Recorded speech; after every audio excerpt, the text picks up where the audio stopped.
एक बार फिर से देविका अनुपमा की जिंदगी में मसीहा बनकर लौट आई है और इस बार अनुपमा के साथ उसके बापूजी भी खड़े हैं। आखिर अनुपमा की जिंदगी में अब क्या होने वाला है? 1 साल के लीप के बाद कहानी किस नए मोड़ पर पहुंचने वाली है? कौन सी नई शुरुआत और कौन से नए संघर्ष अनुपमा के सामने आने वाले हैं? गोवा में अनुपमा की मुलाकात किससे होगी और किन नए रिश्तों की शुरुआत होने वाली है? सीरियल अनुपमा का आने वाला एपिसोड बेहद दिलचस्प और बड़े ट्विस्ट से भरा होने वाला है। कहानी में अब एक ऐसा यू टर्न आने वाला है जो अनुपमा की जिंदगी को पूरी तरह बदल सकता है। मंदिर में हुई एक दर्दनाक घटना के बाद सब कुछ बदल जाता है। अनुपमा अपने बेटे अंश और प्रार्थना के साथ मंदिर गई थी, लेकिन वहां एक ऐसा हादसा हुआ जिसने सभी को हिलाकर रख दिया। अनुपमा को बचाते हुए प्रार्थना अपनी जान गंवा देती है।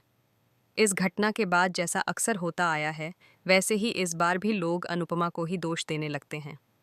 हर कोई यही कहता है कि अनुपमा अपशगुन है और उसकी वजह से ही ये सब हुआ। कोठारी परिवार का रवैया भी कुछ अलग नहीं होता। वे हर बात के लिए अनुपमा को ही जिम्मेदार ठहराते हैं, उसे ताने देते हैं, उसकी बेइज्जती करते हैं और शाह परिवार को भी अपमानित करते हैं। लेकिन जब भी कोई बड़ी मुसीबत आती है तो सबसे पहले मदद के लिए उसी शाह परिवार के पास पहुंच जाते हैं।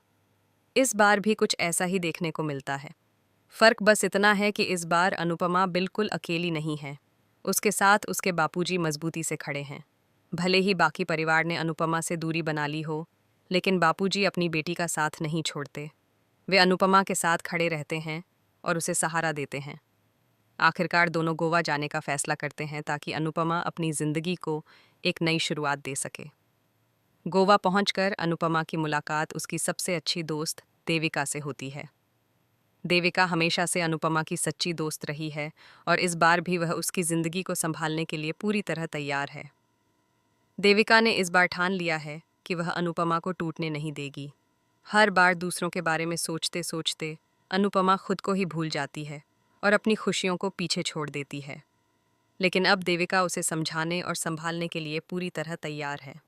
देविका ने जिस बच्ची को गोद लिया था वह भी अब बड़ी हो चुकी है और देविका के साथ ही रहती है। यह छोटी सी बच्ची भी अनुपमा की जिंदगी में नई खुशियां लेकर आती है। गोवा में अनुपमा की जिंदगी का एक नया अध्याय शुरू होता है।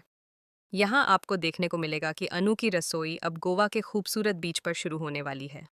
समुद्र की लहरों के बीच नई उम्मीदों के साथ अनुपमा अपने जीवन को फिर से संवारने की कोशिश करेगी। नई जगह, नए लोग और नई चुनौतियां उसकी राह में आएंगी। लेकिन इस बार उसके साथ उसकी सबसे बड़ी ताकत देविका और उसके अपने बापूजी होंगे। बापूजी भी इस बार यह तय कर लेते हैं कि वे अपनी बेटी को अकेला नहीं छोड़ेंगे। वे हर कदम पर अनुपमा के साथ खड़े रहेंगे। हालांकि ऐसा भी लगता है कि अनुपमा की पुरानी जिंदगी और उसके बच्चों से जुड़ी यादें कहीं पीछे छूटती जा रही हैं। लेकिन सच यह भी है कि अनुपमा अपने बच्चों से दूर ज्यादा समय तक नहीं रह सकती। उसका पूरा किरदार ही ऐसा है कि वह हर मुश्किल के बावजूद अपने बच्चों के लिए ही जीती है। कहानी में एक नया किरदार भी सामने आया है, जिसे लेकर दर्शकों की राय अलग अलग है। कुछ लोग इस नए किरदार को पसंद कर रहे हैं तो कुछ नहीं। कहा जा रहा है कि सचिन त्यागी का किरदार अनुपमा की जिंदगी में एक नई एंट्री करेगा, लेकिन दर्शकों का मानना है कि यह किरदार अनुज कपाड़िया की जगह कभी नहीं ले सकता। अनुज कपाड़िया और अनुपमा की जोड़ी दर्शकों के दिलों में खास जगह बना चुकी है और लोग आज भी उस जोड़ी को बहुत पसंद करते हैं। आने वाले एपिसोड में आपको यह भी देखने को मिलेगा कि गोवा में नई शुरुआत करने के बावजूद अनुपमा अंदर से काफी अकेली और परेशान रहने वाली है। 1 साल का लीप आने के कारण उसकी जिंदगी में कई सपने अधूरे रह गए हैं। अनुपमा जो डांस प्रतियोगिता के लिए लंदन जाने वाली थी, वह भी पूरी नहीं हो पाती। इस वजह से उसकी पूरी टीम भी उससे नाराज हो जाती है।